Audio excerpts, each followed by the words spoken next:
Hello student, welcome back to my YouTube channel commerce only commerce. आज हम लोग question में जब भी अनफेवरेबल बैलेंस दिया हुआ रहता है तो उस सिचुएशन में हम लोग बैंक रिकॉन्सिलिएशन स्टेटमेंट किस तरह से बना के चलते हैं वो आज हम लोग सीख के चलेंगे। ठीक है, जब भी क्वेश्चन में credit balance as per cash book दिया हुआ हो या फिर debit balance as per passbook दिया हो या फिर ओवरड्राफ्ट बैलेंस बता दे तो ये समझना चाहिए कि ये जो बैलेंस है वो बैलेंस मेरा नेगेटिव में। ठीक है, तो चलिए हम लोग देखते हैं कि जब भी क्वेश्चन में नेगेटिव बैलेंस दिया हुआ हो तो उस कंडीशन में हम लोग बैंक रिकॉन्सिलिएशन स्टेटमेंट किस तरह से बना के चलते हैं वो हम लोग देखते हैं। ठीक है, तो चलिए स्टार्ट करते हैं।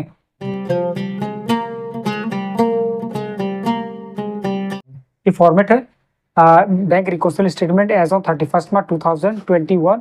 उसके बाद सीरियल नंबर का कॉलम होगा पार्टिकुलर, उसके बाद प्लस आइटम और उसके बाद फिर माइनस आइटम करके चलना है। ठीक है, और पहला क्वेश्चन क्या बता रहा है, from the following information bank reconciliation statement as on 31 March 2021, यानी कि बैंक रिकॉन्सिलिएशन स्टेटमेंट बनाकर चलना है 31 मार्च 2021।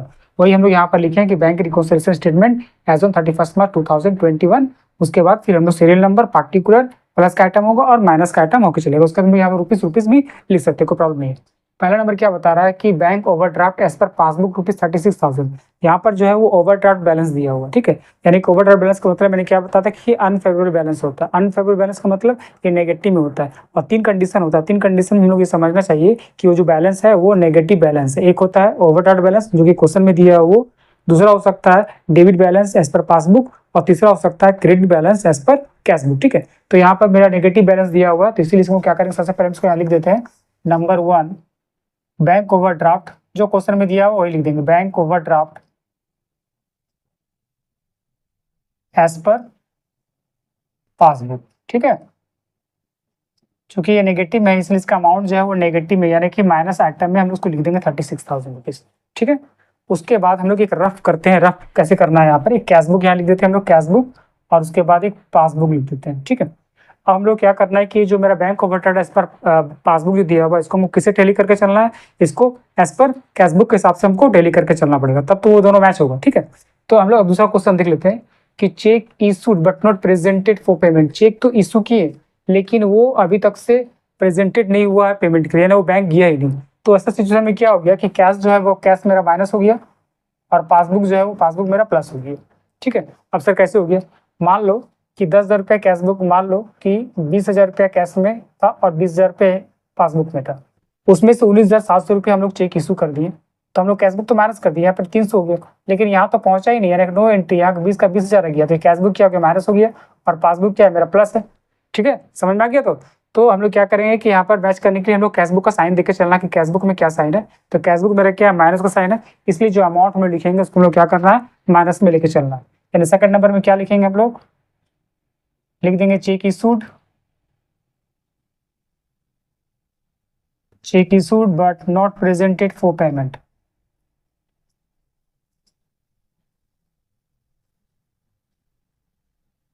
कितना था, 19,700 रुपया, ये हम लोग माइनस में लिख दिए। ठीक है, बहुत आसान है, बस ये कंसेप्ट आप लोग समझ जाइएगा तो एकदम ईजी तरीके से हो जाएगा। तीसरा नंबर क्या बता रहा है, check deposited with bank but not collected. Bank में हम लोग पैसा जमा किए लेकिन बैंक अभी तक से वो कलेक्ट नहीं किया, यानी कि बैंक वो एंट्री किया ही नहीं। तो यहाँ पर क्या हो जाएगा, कैश बुक मेरा प्लस हो जाएगा और पासबुक मेरा क्या होगा, माइनस हो जाएगा। मैंने तो डिपॉजिट किया, यानी डिपॉजिट का मतलब मैंने अपना कैश बुक में तो डेबिट कर दिया। ठीक है, यानी कि मैंने अपना कैश बुक का पैसा जो है बढ़ा दिया, लेकिन पासबुक में जो है वो एंट्री हुआ नहीं, वहाँ जैसा का तैसा रह गया, यानी वहाँ पर माइनस में अमाउंट शो कर रहा है। तो जब माइनस में अमाउंट शो कर रहा है तो इसलिए पासबुक क्या किया, माइनस में कर दी, और कैश बुक मेरा क्या प्लस में, तो इसलिए हम लोग क्या करेंगे कि मैच करने के लिए हम लोग क्या करेंगे, प्लस का साइन यहाँ देख चलेंगे। यानी हम लोग क्या तीसरा नंबर क्या एंट्री करेंगे, लिखेंगे check deposited with bank but not collected. Check deposited with bank but not collected, कितना होगा, 25,000 रुपया, ये हम लोग लिख दिए। ठीक है, समझ में आ रहा आप लोग को। ठीक, उसके बाद क्या बता रहा, cheque enter in cash book but not bank. एक चेक था जिसको कैश बुक में हम लोग प्लस किए लेकिन हम लोग बैंक में उसको भेजे नहीं, यानी कि कैश बुक मेरा क्या हो गया, कि सेम कैश बुक मेरा प्लस रह गया, पासबुक मेरा माइनस हो गया। सर समझ में नहीं आया, कोई बात नहीं, ये कैश बुक है ये पासबुक है, 20,000 रुपये जमा था, 20,000 रुपये जमा था। एक एग्जाम्पल ले लेते हैं, 9,000 का चेक जो था वो हम लोग एंटर कर दिए, यहाँ पे यहाँ कैश बुक में हम लोग प्लस कर दिए, लेकिन यहाँ तो गया नहीं, यहाँ तो कुछ हुआ नहीं, यानी यहाँ का 20 का 20,000 रह गया, यानी कैश बुक जो है वो मेरा 9,000 प्लस में दिखा रहा है और पासबुक जो है वो मेरा 9,000 माइनस में दिखाएगा। ठीक है, तो इसका एंट्री हम लोग क्या करेंगे, कैश बुक का साइन लेके चलना है, तो कैश बुक मेरा क्या प्लस में, तो प्लस यहाँ लेके चलेंगे। जब भी क्वेश्चन में पासबुक दिया रहेगा तो हम लोग जो साइन होता है वो हमेशा उसका उल्टा लेके चलते हैं, यानी कि जिसका हमको मैच करना, यानी कि पासबुक का यहाँ बैलेंस दिया हुआ तुमको मैच किसे करना है, कैश बुक से करना। इसलिए साइन जो होता है वो साइन हम लोग कैश बुक लेके चलेंगे। अगर क्वेश्चन में ऐसा होता कि कैश बुक दिया हुआ रहता, यानी कि यहाँ पर लिखा था overdraft balance as per cash book, तब हमको पासबुक से उसका मैच करना पड़ता। तब उस सब कंडीशन में क्या करते कि जो साइन होता वो पासबुक का साइन लेके चलते। तब यहाँ पर प्लस है तो प्लस में लेके चलते, माइनस रहता तो माइनस में लेके चलते। लेकिन चूंकि यहाँ पर मेरा बैलेंस जो है वो पासबुक दिया हुआ है और हमको कैश बुक से मैच करना है, इसीलिए हम लोग क्या करेंगे कि कैश बुक का जो साइन रहेगा वही साइन को हम लोग को यहाँ पर एंट्री कर देना। ठीक है, तो ये हो गया। उसके बाद फिर कितना था, ये 9,000 रुपये, इसको हम लोग क्या करेंगे प्लस में लिख देंगे, यानी कि चौथा नंबर क्या होगा, चेक इंटर्ड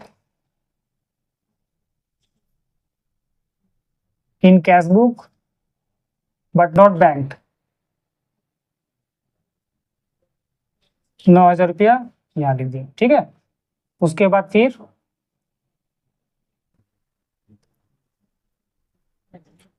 क्या है, directly deposited to bank by customer. एक कस्टमर था जो डायरेक्टली बैंक में जमा कर दिए, यानी क्या किया कि बैंक में आपका पैसा बढ़ा दिया, लेकिन आपको तो इन्फॉर्मेशन है नहीं।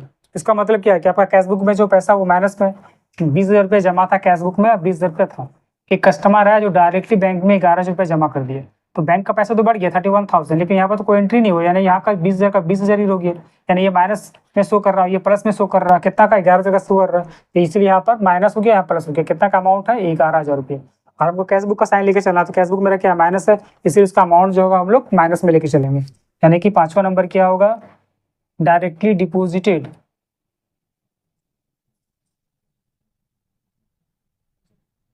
टू बैंक बाय कस्टमर, कितना था 11,000 रुपये ये था। उसके बाद हम लोग क्या करेंगे, अब इसको हम लोग मैच कर देंगे और बैलेंस निकाल देंगे। जो बैलेंस आएगा वो मेरा होगा overdraft balance as per passbook. ठीक है, तो किधर का बैलेंस किधर आएगा, जिधर का अमाउंट कम होगा।